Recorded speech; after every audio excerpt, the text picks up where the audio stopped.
उस दिन हवेली में खास माहौल था।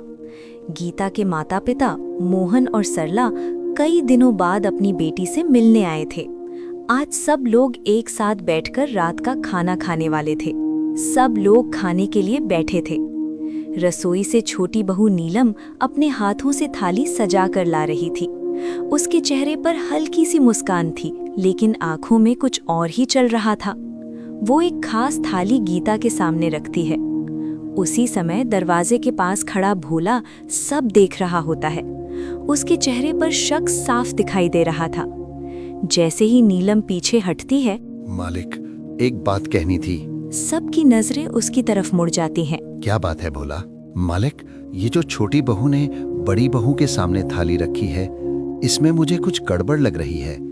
कुछ दिनों से मैं देख रहा हूँ, छोटी बहू खाने के साथ कुछ ऐसा करती है जो ठीक नहीं लगता।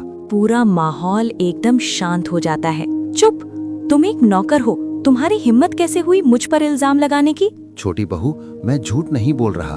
अगर मैं गलत हूँ तो आप ही ये खाना खा लीजिए। मैं बड़ी बहू के लिए दूसरी थाली ले आता हूँ। नीलम एक पल के लिए घबरा जाती है। हाँ नीलम, अगर कुछ गलत नहीं है तो तुम खा लो। कम से कम सबको तसल्ली हो जाएगी। नहीं, वो मैं अभी भूखी नहीं हूँ। कोई बात नहीं छोटी बहू, थोड़ा सा ही खा लीजिए। मैंने कहा ना, मुझे भूख नहीं है। नीलम, बात घुमाओ मत, सीधा सीधा खा लो। नीलम पसीना पसीना होने लगती है। अगर कुछ नहीं है तो डर कैसा? छोटी बहू, खा लीजिए। नीलम, ये आखिरी बार कह रहा हूँ, खाओ इसे। नीलम के हाथ कांपने लगते हैं। वो पीछे हटती है। नहीं, मैं ये नहीं खा सकती। क्यों? क्या दिक्कत है? कुछ पल का सन्नाटा, फिर अचानक नीलम के मुंह से निकल जाता है, क्योंकि इसमें जहर है। जैसे ही ये शब्द निकलते हैं, पूरा घर सन रह जाता है। सरला हैरानी और दर्द में, नीलम, ये क्या कह रही है तू? मोहन टूटे हुए स्वर में, तू इतनी गिर सकती है अपनी ही बहन के साथ? रमेश गुस्से और सदमे में, नीलम, तुमने ये क्या किया? गीता के साथ ऐसा क्यों? गीता चुपचाप खड़ी रहती है। उसकी आंखों में आंसू होते हैं, लेकिन वो कुछ नहीं कहती। नीलम रोते हुए, लेकिन सच्चाई सामने आ चुकी होती है।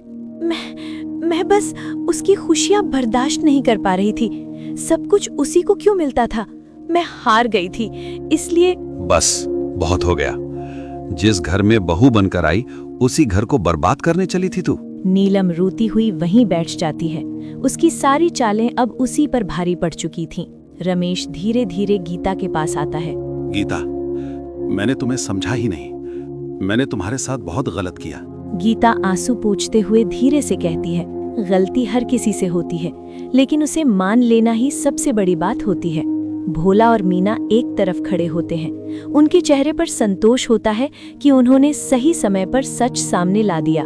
सच चाहे जितना भी छुपाओ, एक दिन सामने आ ही जाता है। उस दिन के बाद हवेली में सब कुछ बदल गया। नीलम की जलन और बुराई का अंत हो गया और गीता की सच्चाई और अच्छाई की जीत हुई। समय के साथ घर में फिर से खुशियां लौट आईं और सबको ये समझ आ गया कि दूसरों के लिए बुरा सोचने वाला अंत में खुद ही हार जाता है।